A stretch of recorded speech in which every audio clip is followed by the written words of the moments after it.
नमस्कार मित्रों, हमारी सीरीज चल रही है एपिसोड नंबर 15 की, जिसमें हम बात कर रहे हैं भृगु संहिता की। भृगु संहिता के अंतर्गत आज हम बात करने जा रहे हैं मेष लग्न के दशम भाव में चंद्रमा स्थित हो तो उसके क्या फलादेश होंगे। प्रथम भाव में 1 नंबर का मतलब होता है मेष लग्न, और मेष लग्न में चंद्रमा चतुर्थ भाव का स्वामी होता है। चतुर्थ भाव का चंद्रमा स्वामी भी होता है, चतुर्थ भाव का चंद्रमा कारक भी होता है। चंद्रमा केवल एकमात्र कुंडली में एकमात्र भाव का कारक होता है, वह होता है चतुर्थ भाव। चतुर्थ भाव का यह कारक और चतुर्थ भाव का यह स्वामी होकर जब अपने राशि स्थान से यह सप्तम स्थान और कुंडली के दशम स्थान में स्थित हो जाता है तो यह नेगेटिव और पॉजिटिव, इट मीन्स कि मिश्रित फल प्रदान करने वाला बन जाता है।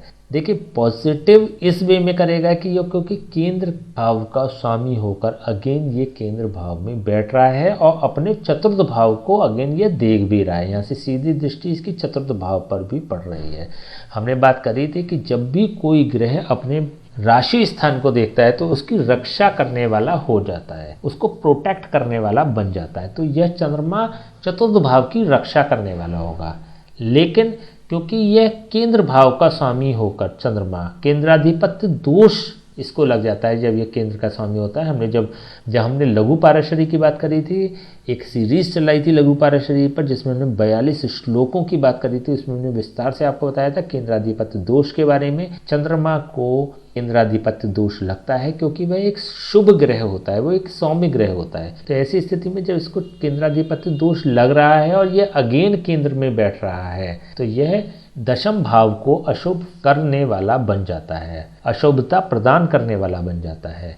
लेकिन स्वयं शुभ हो जाएगा, क्योंकि हमने ज्योतिष के एक और सिद्धांत की बात करी थी कि जब भी कोई अशुभ ग्रह शुभ स्थान में बैठता है तो उस स्थान को अशुभ कर देता है, लेकिन स्वयं शुभ हो जाता है। यहाँ पर चतुर्थ भाव का स्वामी चंद्रमा अशुभ हो गया क्योंकि इसको केंद्राधिपत्य दोष लग गया है। लेकिन जब यह अगेन एक शुभ भाव में बैठ जाता है, कुंडली के सबसे शुभतम केंद्र भाव में बैठता है, चतुर्थ भाव से सप्तम भाव और सप्तम भाव से दशम भाव उत्तरोत्तर बली होता है। तो दशम भाव सबसे ज़्यादा बली होता है केंद्रों में। तो जब ये बहुत स्ट्रॉन्ग या बहुत बली भाव में जब बैठ जाता है तो यह विशेष रूप से बहुत ज़्यादा शुभ फल प्रदान करने वाला बन जाता है चंद्रमा। लेकिन दशम भाव को यह अशुभ कर देगा। चंद्रमा चतुर्थ भाव के सापेक्ष भी पॉजिटिव फल प्रदान करेगा, चतुर्थ भाव को भी प्रोटेक्ट करेगा, शुभता प्रदान करेगा। चतुर्थ भाव होता है भूमि का, भवन का, माता का और वाहन का। व्यक्ति को सभी उपलब्ध होंगे, माता का विशेष सानिध्य प्राप्त होगा, माता से प्रॉफिटेबिलिटी की संभावना बनी रहेगी, माता से भूमि भवन का लाभ भी मिलेगा। इंडिविजुअली भी ये लोग अच्छे वाहन को ऑपरेट करने वाले होते हैं, एक अच्छे मकान में रहने वाले होते हैं और भूमि क्रय करने वाले होते हैं। तो चतुर्भाव से संबंधित और भी जो कंटेंट्स होते हैं उसमें भी ये शुभता प्रदान करने वाला होता है। विशेष रूप से जनता का विशेष सानिध्य ऐसे लोगों को प्राप्त होता है क्योंकि चतुर्भाव जनता का भी कारक होता है। सभी के परिप्रेक्ष्य में ये चतुर्थ भाव से संबंधित जो भी कंटेंट्स हैं उसके परिप्रेक्ष्य में ये पॉजिटिव फल प्रदान करेगा। चंद्रमा से संबंधित जो इंडिविजुअल कंटेंट्स होते हैं उसमें भी शुभता प्रदान करेगा। जैसे ऐसे लोग आलसी नहीं होते, एक्टिव होते हैं, इनका जो हृदय होता है वह बहुत शुद्ध होता है, शुभ होता है, सुख का भोग करने वाले होते हैं, यात्रा के शौकीन भी होते हैं, यात्रा जीवन में करने वाले भी होते हैं, एंजॉयफुल यात्रा करने वाले होते हैं।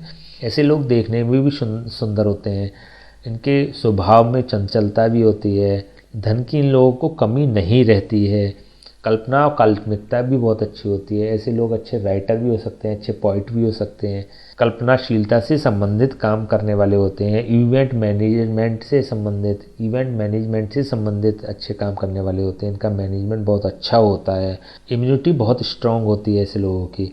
तो इनसे संबंधित चंद्रमा से संबंधित जो भी कंटेंट्स हैं उसमें भी ये शुभता प्रदान करने वाला होगा। लेकिन दशम भाव के सापेक्ष, कर्म क्षेत्र के सापेक्ष अगर देखें तो ऐसे लोग कर्म क्षेत्र में अनसेटल्ड होते हैं। कर्म क्षेत्र में ऐसे लोगों को संघर्ष करना पड़ता है, लेकिन ये इनको धन की कमी नहीं होगी। तो अगर प्रोफेशनली देखें तो इस चंद्रमा शुभ फल प्रदान नहीं करेगा।